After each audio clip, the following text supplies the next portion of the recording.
Well, hello everyone. Thank you so much for taking the time to join this Aramaic Syriac word study. I just pray that it's a blessing to you. We are in Acts chapter 1 and verse 4. I will say it's 4 subscript D as we hopefully try to finish. I looked at it and I thought, oh, this will be pretty easy. We'll just go through these couple words and move on. But then, as always happens, something brought me to a remiz that I needed to look at a word that I really didn't expect to. So I'm going to go ahead and share my screen and see how you feel about what this word holds for us as far as being able to study it. And of course, what you see on the left side of your screen is the uh, scriptures that I put together with the Syriac on the top level, then the phonetic pronunciation, then the Hebrew letters underneath, for assuming most of you are have learned and have put your effort into Hebrew up to this point. And then below is just a very rough translation. This is not intended to be a translation. It's intended to be a study tool. And then the parts of speech underneath it. And so we pick up, last week we spent quite a bit of time on the promise, which was just a fascinating study. And so, the last words are Devahav Dash Matun Meyin. And I thought we would be done with that. Of the Father who we hear from and of hear from. And but what stopped me is the word for father. Now, again, this is a word we're all familiar with. In fact, most of us, before we even learned anything about Hebrew studies or Aramaic studies, had heard the term Abba. And knew that it meant father. We've heard sermons and messages and studies about Ab and Abba, and that it means daddy. And I just wanted to see if the scriptures bear that out. Did they give us that direction? And so that's what stopped me, is as I was going to pass over and spend more time on Dash Matun, which is really a word, form of the word Shema. You see the Shin Mem and ayin in there. I had to go back to this word for father.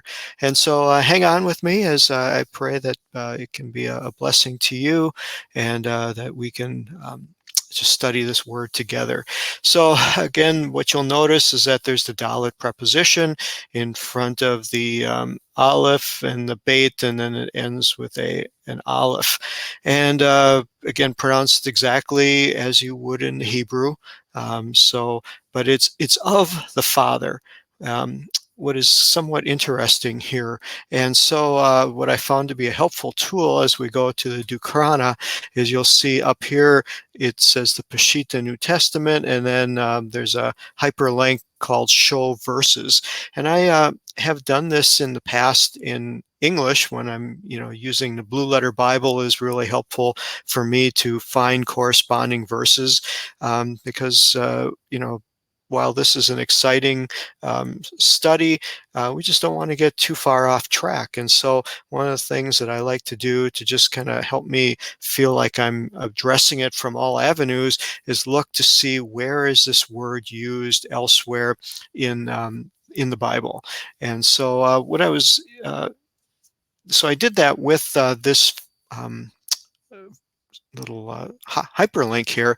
And what it does is it tells us everywhere in the Peshitta New Testament where this word da'ava is being used. And of course, it has the preposition in the front. And so that's what we're looking at. And what I found was interesting, and there's only 14 times in the New Testament where this form of the Father, or da'va, is used. And of course, it's used in its shorter form of Abba or Av many more times, but in this form of the Father. So again, that started my mind going and my spirit just saying, okay, what's the significance here? What does it mean to be of the Father? This preposition, how does it affect the word Father? And I don't know if I've come to any final conclusions, but I'm going to share with you at least what I found out. When you go into the Dukrana, of course, it comes up with the comprehensive Aramaic lexicon, which gives us just some little neat comparisons. Of course, it's not a mystery that father also is used for ancestor, forefather. There's the term of Abba, and we're not going to really touch on that because that's more of a demographic, societal use of it. We do find it a couple times in the scriptures, but we're just going to focus on the Av right now and maybe address that at a later time when it comes up.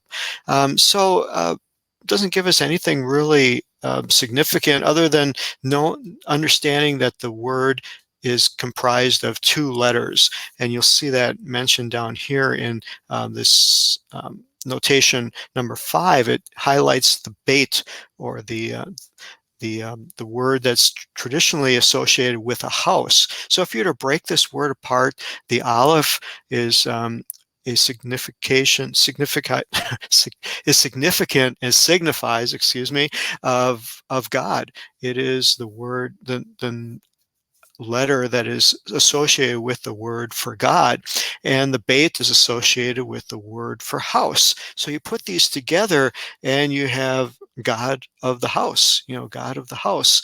And again, in our English, in our Western culture, anything that has a term God in it is associated with a spiritual being, be it the one true God, or of course the converse of that would be the things that are not associated with the one true God, which would be associated with paganism. And so that's our 21st century understanding. But in the time when the Peshitta was written, around the turn of the first millennium, that word had a broader understanding, and the word El, or God, was used for those who were prominent in society, those who were judges or rulers over them. And so as we study the scriptures, we just have to temper our understanding a little bit, and just come away with the thought that when we see the word El, or we see the word for God, we just need to make sure that we totally understand the context of whether it's speaking. It could be speaking of a person, as it makes reference to here, where he would be the head of the household, the God of the household, in understanding from the time when this was written. Again, not our understanding today, but trying to think back to what they understood. So looking at this, we have lots of different places to go here, and I want to point this out. You can look at the MJ, which is the Marcus Yastros. I find that very helpful. And then the PS, which is the Payne Smith Syriac. I pointed that out last week. Those to me are the two most helpful ones. But because this word is exactly the same in Hebrew, we're just going to take a little side tour down some of the Hebrew study guides here. What's also interesting is currently right now, this is the month of Av in the Hebrew calendar, which is spelled exactly the same way, the aleph and the beit. And so that's kind of interesting. If you want to go on a separate study, take a look at what's happening in the month of Av. Also, the Tisha B'Av, which is the 9th of Av, is a very critical date in the Hebrew calendar. And if you want to do a little study on all the things that happened on this date that were pretty much bad for the Israeli nation, the Jewish people, if anything bad can happen, it was going to happen on Tisha B'Av. And so kind of interesting that that's spelled the same way, and we're studying it this month, which is this is coming into the holiday or remembrance of the Tisha B'Av. So what we want to do is take a look at some of our study guides that we have. And so we're going to take a look at the Marcus Yastros. And of course, this is handy because it's one of the first entries. The Aleph and the Beit are the first in the alphabet.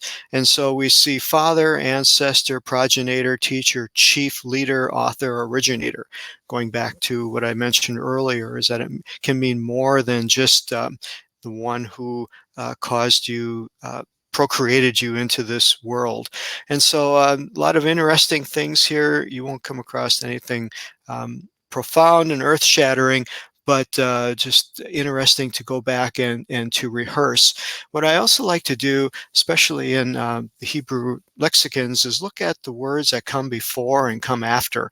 And if they have the same consonants but different vowel pointings, I like to look at them to see if they add any enhanced meanings, because remember, when Hebrew was originally written, there were no vowels underneath. They were added around between 600 to 900 in the Common Era or AD by the group called the Masoretes. And of course, it's based upon the context. And so we can look at it, because this is not a scholarly study. This is more of a personal growth study. We want to take a look at whether any of these meanings could enhance our understanding of the name of Av.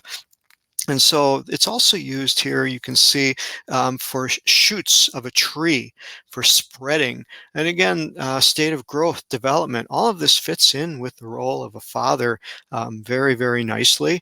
And so I think it enhances that. We can easily draw a comparison there.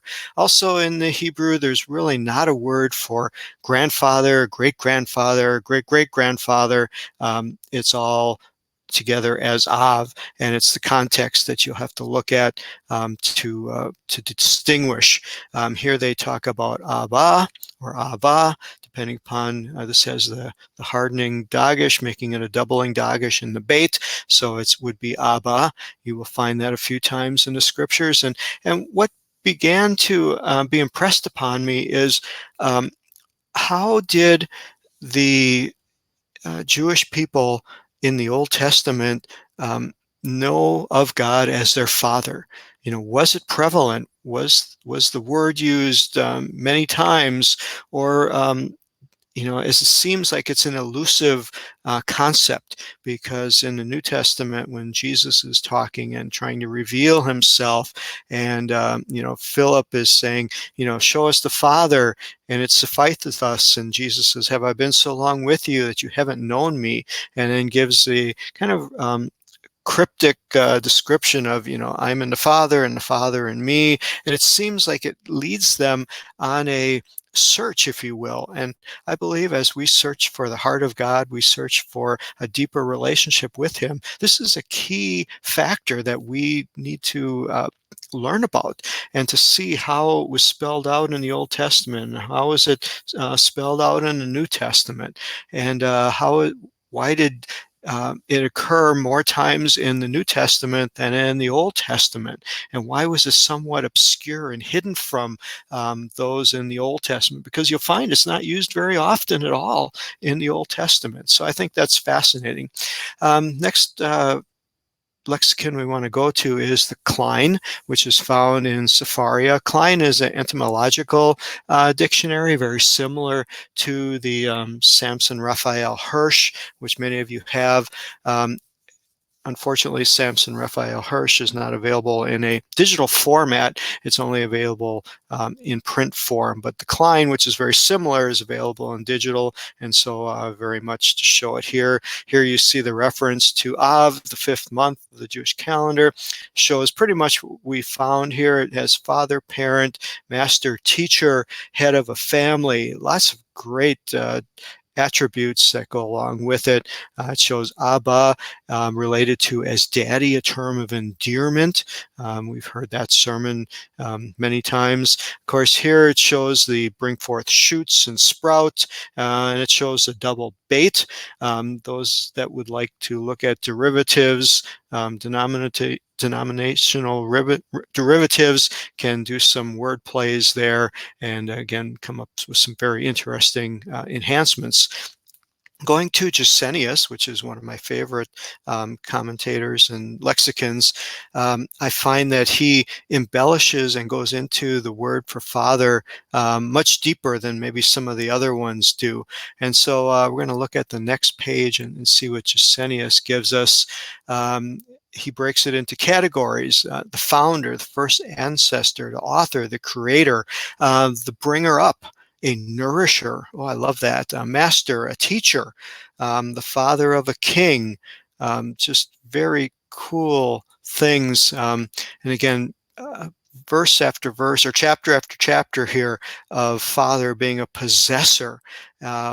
Where is your heart taking you as you go deeper into this? We got almost 3 pages worth of Av description just with Gesenius alone.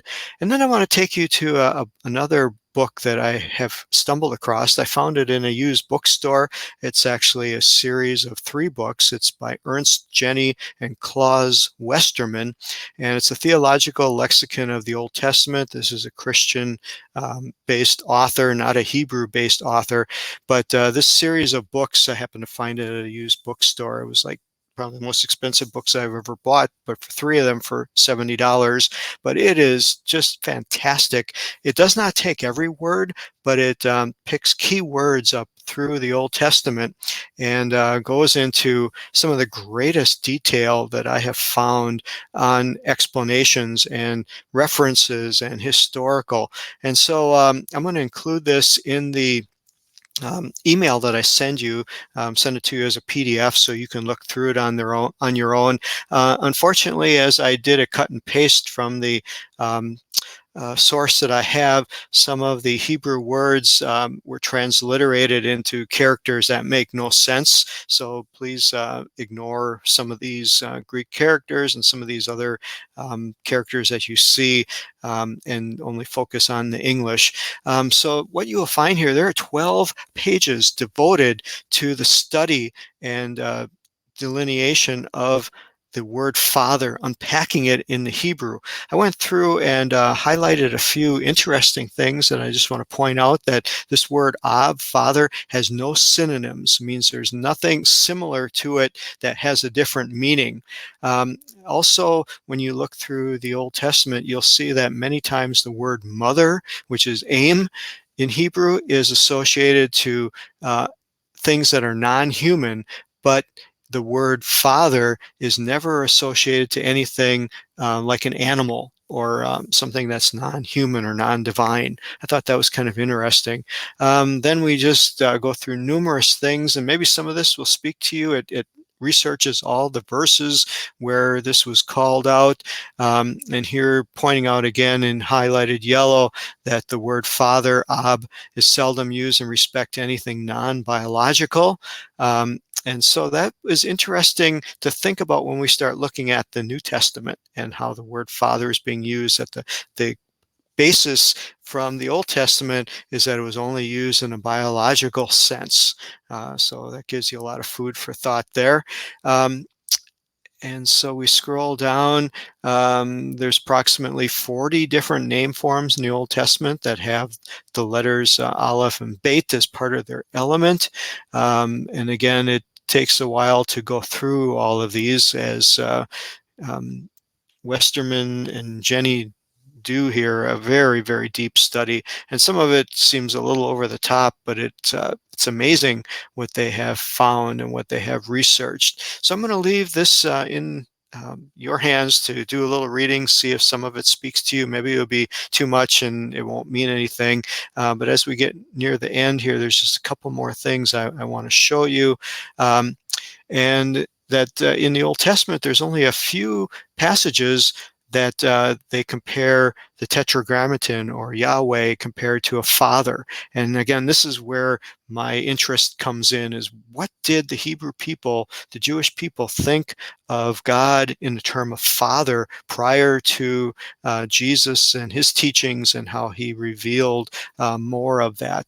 The other thing that is so cool to me is in the Hebrew, you will find that the Beit has a dot in it, which is called a dagesh.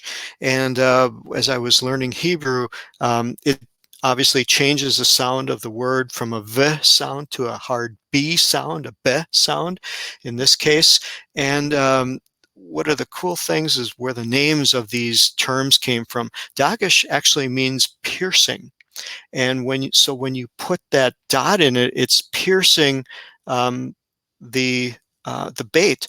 And what it's also referred to is the location where this dot is put in the middle of the bait is called that it's in the bosom of the letter. And of course, it my mind just started going to the reference here where Jesus makes the claim that he is in the bosom of the Father and that he has revealed the Father to us. And so that dot in the middle being the piercing, relating to the sacrifice of the pierced hands and pierced feet, drew significance. And then also that this is in the bosom of this letter is the revealing of who Jesus is, that the piercing in his hands compared to the dot and the dagish and the piercing of the bosom of this letter bait reveals the Father. And again, is this scientific? Is this scholarly? No, but it did speak to my spirit and give me just a greater appreciation. Is it coincidence? It could be, but I like to take the spiritual side of this, and it encourages me, and maybe it'll encourage you also as you study this. And so here, the last thing it mentions here in the Westerman is the description of God as Father for the individual believer. And the first time we see that is in Sirach, which is a extra biblical literature in Hebrew, and then also in Psalms 89 and 27. So I'm going to include that for you, that you can study that. And then, of course, as we finish this, I hope you enjoyed that. It was just incredible for me and encourages me. And then as we go to the end here, we see the word dashmatun, which is of hearing. It has a shema, which is to hear and to obey. And then the word main is from. So I pray that you are blessed by this Syriac study, and pray that you'll tune in next week. All right. God bless you. Bye-bye.